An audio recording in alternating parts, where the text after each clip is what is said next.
Hi friends, Karthigai Deepam சீரியலில் தான் நம்ம இந்த வீடியோக்குள்ளே பார்க்க போகிறோம். வாங்க நம்ம வீடியோக்குள்ளே போகலாம். கார்த்தியும் சரவணனும் மேலே வந்துருந்தாங்க மலை உச்சிக்கு. அங்கே பார்க்குறாங்க ரியா இறந்து கிடக்குறாங்க. இதை பார்த்ததுமே கார்த்திக் பயப்பட ஆரம்பிச்சிருந்தாங்க. ஐயோ, என்னங்க இங்கே ஏதோ பெரிய அசம்பாவிதம் நடந்திருக்குது, தீபாவையும் ரம்யாவையும் காணலையே, தீபாவுக்கு என்னாச்சுன்னு தெரியல அப்படின்னு சொல்லும் போது அப்போ சரவணன் சொல்கிறாங்க, அப்படிலாம் ஒன்றும் பயப்படாத கார்த்தி, தீபாவுக்கு எதுவும் ஆயிருக்காது, எப்படியாவது காப்பாற்றிடலாம் அப்படிங்கிறாங்க. அப்படி சொல்லிட்டு இருக்கும்போதே அங்கே பார்க்குறாங்க தீபாவோட வரல போட்டிருந்தா அந்த மோதிரம் இருக்குது. இதை பார்த்ததுமே கார்த்தி அதிர்ச்சி அடைகிறாங்க. என்ன தீபா சொல்லியிருக்கிறாங்க, எந்த சூழ்நிலையிலையும் அந்த மோதிரம் என் கைவிரலை விட்டு போகவே கூடாதுங்க அப்படின்னு சொல்லியிருக்கிறாங்க. அப்படி இருக்கும்போது அந்த மோதிரம் கீழே விழுந்திருக்குது. அப்போ ஏதோ ஒரு பெரிய பிரச்சனையில தான் தீபா மாட்டியிருக்காங்க அப்படின்னு கார்த்தி பயந்துட்டு அவங்க சரவணன்கிட்ட சொல்லவும் அப்போ சரவணன் சொல்கிறாங்க, நீ அப்படி ஒன்றும் கார்த்தி பயப்படாத, தீபாவுக்கு கண்டிப்பாக எதுவும் நடந்திருக்காது, அவளை எப்படியாவது காப்பாற்றிடலாம் அப்படின்னு சொல்லிட்டு இருக்கும்போதே கார்த்திக் அருண் ஃபோன் பண்ணுறாங்க. உடனே நீ ஹாஸ்பிட்டலுக்கு வா அப்படிங்கவும் அப்போ இந்த விஷயத்தை கார்த்தி சொல்லுறாங்க. அப்போ சரவணன் சொல்கிறாங்க, கார்த்தி நீ ஹாஸ்பிட்டல் கிளம்பி போ, அங்கே அம்மா என்ன ஆனாங்கன்னு தெரியல, நான் தீபாவை கண்டிப்பாக கண்டுபிடிச்சிருவேன், நீ பயப்படாமல் போ, இங்கே நடக்கிறதெல்லாம் உனக்கு நான் அப்பப்போ ஃபோன் பண்ணிகிட்டே சொல்லிட்டு இருக்கிறேன், நீ பயப்படாத அப்படிங்கவும் கார்த்தியும் சரின்னு சொல்லிட்டு கிளம்புறாங்க. இங்கே நடக்கிறது எதுவுமே நீ வீட்டில் சொல்லிடாத, இல்லைன்னா எல்லாருமே பயந்துருவாங்க அப்படின்னு சரவணன் சொல்லி விடுறாங்க. கார்த்தியும் சரின்னு சொல்லிட்டு ஹாஸ்பிட்டலுக்கு வராங்க. வந்ததுமே எங்கள் வீட்டில் உள்ள அவ்வளோருமே கேட்குறாங்க, தீபாவை காணல, தீபாவுக்கு என்னாச்சு அப்படின்னு சொல்லி கேட்கும்போது கார்த்தி எதுவுமே பேசாமல் அமைதியாட்டு அவங்க அபிராமியை பார்க்கறதுக்காக வராங்க. அப்போ அபிராமி எதையோ புலம்பிகிட்டே இருக்கிறாங்க. அப்போ நர்ஸு சொல்கிறாங்க, அவங்க சொல்லிக்கிட்டே இருக்கிறாங்க, ஆனால் எனக்கு என்னென்னு புரியல, நீங்கள் பாருங்க சார் அப்படிங்கும்போது கார்த்தி பக்கத்தில் பார்க்குறாங்க. அப்போ தீபான்னு சொல்லிக்கிட்டே அபிராமி புலம்பிகிட்டு இருக்கிறாங்க. இதை கேட்டதுமே கார்த்தி கண்கலங்கி அழ ஆரம்பிச்சிருந்தாங்க. அம்மா தீபாவை காணலம்மா, நம்ம தீபாவுக்கு என்ன நடந்துச்சுன்னே தெரியல அப்படின்னு கார்த்தி கண்கலங்கி அழுதுகிட்டு இருக்கவும் அப்போ நர்ஸு சொல்கிறாங்க, சார் இங்கே நின்று அழுதுட்டு இருக்காதீங்க, அது அவங்களுக்கு ரொம்பவே டிஸ்டர்பன்ஸாக இருக்கும், அவங்க ஏற்கனவே ஏதோ ஒரு பிரச்சனையில் தான் அவங்க ஏதோ ஒரு பேரை உச்சரிச்சுட்டே இருக்கிறாங்க, அதனால அவங்கள கூட்டிகிட்டு வாங்கலை, அவங்கள கூட்டிகிட்டு வந்தீங்கன்னா கண்டிப்பாக இவங்களை நம்ம காப்பாற்றிடலாம் அப்படிங்கிறாங்க. இதை கேட்டதுமே கார்த்தி எதுவுமே பேசாமல் அமைதியாக அவங்க வெளியே வந்துருந்தாங்க.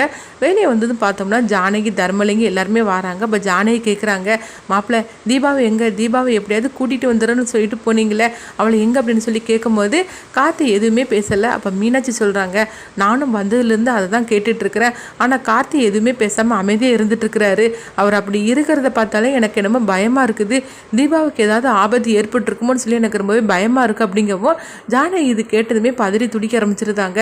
நான் அப்பவுமே சொன்னோம்லாங்க, சம்மந்தியம்மாட்ட இந்த கல்யாணத்தை நிறுத்திடலாம் வேண்டான்னு நான் எவ்வளவோ சொன்னேன், ஆனால் சம்மந்தியம்மா கேட்கவே இல்லை அப்படிங்கும்போது அப்போ அருணாச்சலம் கேட்குறாங்க, என்னம்மா நீங்கள் சொல்கிறீங்க அப்படிங்கும்போது ஆமாம் அப்படின்னு சொல்லிட்டு ஜோசியர் சொன்ன எல்லா விஷயத்தையும் சொல்கிறாங்க. இதை கேட்டதுமே அருணாச்சலம் கார்த்தி எல்லாருமே அதிர்ச்சி அடைகிறாங்க.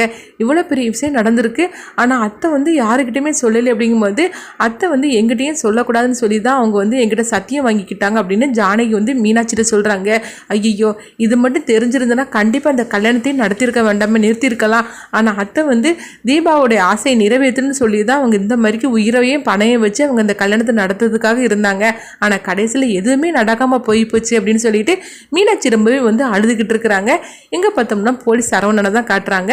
அவங்க எங்களமோ தேடிக்கிட்டு இருக்கிறாங்க, நான் எங்கேயுமே தீபாவையும் காணலை, ரம்யாவையும் காணலை. அப்போ ஒரு இடத்துல நின்று போலீஸ்கார் சத்தம் போட்டுதாங்க, என்னாச்சு அப்படின்னு சொல்லி கேட்கும்போது சார் இங்கே வாங்க அப்படின்னு சொல்லி கூப்பிடவும் அப்போ சரவணன் போகிறாங்க. போய் பார்க்குறாங்க. பார்த்ததுமே அவங்களுக்கு ஒரு பெரிய அதிர்ச்சி காத்துட்ருக்கு. ஏன்னா ரம்யா இறந்து கிடக்குறாங்க. அதை பார்த்ததுமே சரவணன் அதிர்ச்சி அடைகிறாங்க. அப்போ ரம்யா இறந்துருக்குறாங்கன்னா அப்போ தீபாவை காணலை அப்படின்னு சொல்லிட்டு சரவணன் கார்த்திக்கு ஃபோன் பண்ணுறாங்க. கார்த்தி நீங்கள் உடனடியாக சீக்கிரமாக வாங்க அப்படிங்கும்போது என்னாச்சு, தீபா கிடச்சிட்டாளா அப்படின்னு சொல்லி கார்த்திக் கேட்கும்போது இல்லை இது ஃபோன் எல்லாம் பேச முடியாது, நீங்கள் உடனடியாக நேரில் வாங்க அப்படிங்கவும் அப்போ கார்த்தி அங்கேருந்து கிளம்புறாங்க. கிளம்புனதுமே என்னாச்சு அப்படின்னு சொல்லிட்டு வீட்டில் உள்ளவங்க எல்லாருமே கேட்குறாங்க, தீபா கிடச்சிட்டாளா அப்படின்னு சொல்லி கேட்கும்போது இல்லை என்னாச்சுன்னு தெரியல, என்னை உடனே வர சொல்கிறாங்க, நான் போய் பார்த்துட்டு அங்கே இருந்துட்டு ஃபோன் பண்ணுறேன் அப்படிங்கும்போது அப்போ அருணும் ஆனந்தும் கேட்குறாங்க, கார்த்தி நாங்களும் வாரோம் அப்படிங்கும்போது இல்லை நீங்கள் வர வேண்டாம், நீங்கள் ஹாஸ்பிட்டலில் இருங்க அப்படின்னு சொல்லிட்டு கார்த்தி மட்டும் அங்கேருந்து கிளம்பி வராங்க. அப்போ இங்கே வந்ததுமே பார்க்குறாங்க, என்னாச்சு சரவணா அப்படிங்கும்போது இங்கே வாஸ் கார்த்தி அப்படின்னு சொல்லிட்டு கூட்டிகிட்டு போகிறாங்க. கூட்டிகிட்டு போய் பார்க்குறாங்க. அங்கே பார்த்தோம்னா ரம்யா இறந்து கிடக்குறாங்க. இதை பார்த்ததுமே கார்த்தி அதிர்ச்சி அடைகிறாங்க. இங்கே என்னது, ரியாவும் இறந்து போயிட்டா, அப்புறமா ரம்யாவும் இறந்து போயிட்டா, அப்போ தீபாவுக்கு என்னாச்சு, தீபா எங்கேருந்து கண்டுபிடிச்சிங்களா அப்படிங்கும்போது அதான் கார்த்திங்களுக்கு ஒன்றுமே தெரியல, இவங்க ரெண்டோருமே இங்கே தான் இருக்கிறாங்க, அப்போ தீபாவுக்கு என்னாச்சு எங்கே போனாங்கன்னு எனக்கு ஒன்றுமே புரிய மாட்டேங்குது, அவங்கள தான் தேடிட்டு இருக்கிறோம் அப்படிங்கும்போது ஏதாவது தீபாவுக்கு அசம்பாவிதமாக நடந்திருக்குமோ அப்படின்னு கார்த்தி அழ ஆரம்பிச்சிருந்தாங்க.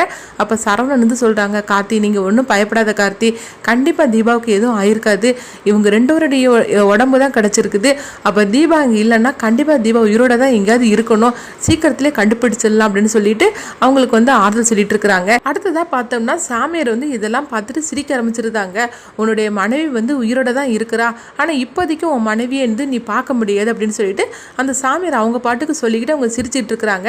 அப்போ அந்த சாமியார் பேசுகிற சவுண்டு கேட்டுட்டு சரவணன் அங்கே போகிறாங்க. என்னது இந்த சாமியார் ஏதோ பேசிகிட்டு இருக்காரு, சாமி நீங்கள் வந்து இங்கே தீபாவா இங்கே இப்படிலாம் பிரச்சனை நடந்தது, அப்படி ஒரு பொண்ணை காணலை வேற, அந்த தீபாங்கிற பொண்ணை வந்து காணாமல் தான் நாங்கள் தேடிட்டு இருக்கிறோம், நீங்கள் எதுவும் பார்த்தீங்களா, அங்கே ஏதாவது அசம்பாவிதம் நடந்தது ஏதாவது பார்த்தீங்களா அப்படிங்கும்போது அந்த சாமியார் வந்து எதையோ அவங்க பாட்டுக்கு சொல்லிக்கிட்டே இருக்கிறாங்க. அவங்க சொல்கிற விஷயம் இவங்க யாருக்குமே ஒன்றுமே புரிய மாட்டேங்குது. ஆனால் அது மட்டும் அவங்களுக்கு வந்து கார்த்திக் வந்து புரிஞ்சுக்கிறாங்க. இப்போதைக்கும் உன் மனைவியை நீ பார்க்கவே முடியாது அப்படின்னு சொல்லிட்டு அவர் சிரிச்சுக்கிட்டே அவர் பாட்டுக்கு போயிருந்தாரு. ஆனால் உன் மனைவிக்கு வந்து உயிருக்கு ஆபத்து இல்லை அப்படின்னு சொல்லிட்டு அவர் பாட்டுக்கு போயிருந்தாரு. இது கேட்டதுமே கார்த்திக் ஒன்றும் புரியாமல் அவங்க முழிச்சுக்கிட்டு இருக்கிறாங்க. இந்த மாதிரி நடந்துட்டு இருக்கு. அடுத்து பார்த்தோம்னா தீபாவை தான் காட்டுறாங்க. தீபா வந்து ஒரு குடில் மாதிரி இருக்குது, அதில் வந்து அவங்க மயக்கத்தோடு இருந்துட்டு இருக்கிறாங்க. பக்கத்தில் பார்த்தோம்னா ஒரு அம்மா இருக்கிறாங்க. அந்த அம்மா வேறு யாருமே இல்லை, கார்த்தியோட வந்து அம்மாவை தான் காட்டுறாங்க, சரஸ்வதியை. அவங்க தான் தீபாவை காப்பாற்றி அவங்க வந்து வைத்தியம்லாம் பண்ணிட்டு இருக்கிறாங்க. ஆனால் தீபாவுக்கு வந்து எதுவுமே சுயநினைவு இல்லாமல் இருந்துட்டு இருக்கிறாங்க. அப்போ சரஸ்வதி நினைக்கிறாங்க, இந்த பொண்ணுக்கு என்னாச்சுன்னு ஒன்றுமே புரிய மாட்டேங்குது, இந்த பொண்ணு வந்து நம்ம மகனோட வீட்டில் வந்து நம்ம பார்த்துருக்குறோமே, ஆனால் அந்த பொண்ணு யார் என்னன்னு ஒன்றுமே புரியலையே அப்படின்னு சொல்லிக்கிட்டு சரஸ்வதி நினைக்கிறாங்க. ஏன்னா கார்த்தியோட ஒய்ஃப்னு சொல்லிக்கிட்டு சரஸ்வதிக்கு வந்து தெரியாது. அதனால வந்து அவங்க ரொம்பவே குழப்பத்தோடு இருந்துட்டு இருக்கிறாங்க. ஆனால் அந்த பொண்ணுக்கு ஏதோ ஒரு பெரிய ஆபத்து இருந்திருக்குது, அந்த ஆபத்தில் தான் இந்த மாதிரிக்கு ரத்த வளத்தில் அந்த பொண்ணு வந்து இருந்திருக்கிறாங்க. கண்ணை முழிச்சு பார்த்தா தான் என்ன நடந்துச்சுன்னு எதுவுமே தெரியும். இப்போ நம்ம என்ன பண்ணுறது இருக்குன்னு ஒன்றுமே புரிய மாட்டேங்குது. ஒருவேளை நம்ம மக வீட்டுக்கு போய் நம்ம சொல்லலாமா, ஆனால் வேண்டாம், அங்கே போனக்கு கண்டிப்பாக அருணாச்சலம் வந்து நம்மளை வந்து பார்த்தாலே அவர் வந்து ரொம்பவே கோவப்பட ஆரம்பிச்சிருவார், என்னன்னு தெரியல. ஆனால் அந்த பொண்ணுக்கு வந்து ஏதோ பெரிய ஒரு பிரச்சனை நடந்திருக்கு, அதனால் இப்போதைக்கு இந்த பொண்ணு கண் முழிச்சு என்னன்னு சொன்னதுக்கு அப்புறமா நம்ம அந்த விஷயத்தை வந்து நம்ம அங்கே போய் சொல்லலாம், அது விடைக்கு நம்ம சொல்ல வேண்டாம் அப்படின்னு சொல்லிட்டு சரஸ்வதி வந்து தீபாவை காப்பாற்றுறதுக்காக எல்லா வித வைத்தியத்தையும் அவங்க கொடுத்துக்கிட்டு இருக்கிறாங்க. இந்த மாதிரி நடந்துட்டு இருக்கு. ஆனால் தீபா வந்து சுயநினைவே இல்லாமல் இருந்துட்டு இருக்கிறாங்க. தீபா வந்து கண் முழிச்சு பார்த்து அவங்க வந்து உண்மையை சொன்னாக்கி மட்டும்தான் சரஸ்வதிக்கு எல்லா உண்மையும் தெரிய வரும், நம்மளுடைய மருமகன் தான் தீபா அப்படிங்கிற உண்மை வந்து தெரிய வரும். அடுத்ததான் அந்த கதை என்ன மாதிரி கொண்டு போவாங்க. ஏன்னா கார்த்தி வந்து தீபாவை காணலன்னு சொல்லிட்டு அவங்க ரொம்பவே வந்து கஷ்டப்பட்டு தேடிட்டு இருக்கிறாங்க. தீபா இங்கே தான் இருக்கிற உண்மை வந்து கார்த்திக்கு தெரிய வருமா, அபிராமி கண் முழிச்சிருவாங்களா, அடுத்ததான் வந்து இந்த கதை என்ன மாதிரி கொண்டுட்டு போவாங்கன்னு சொல்லி நம்மளும் வெயிட் பண்ணி பார்க்கலாம்.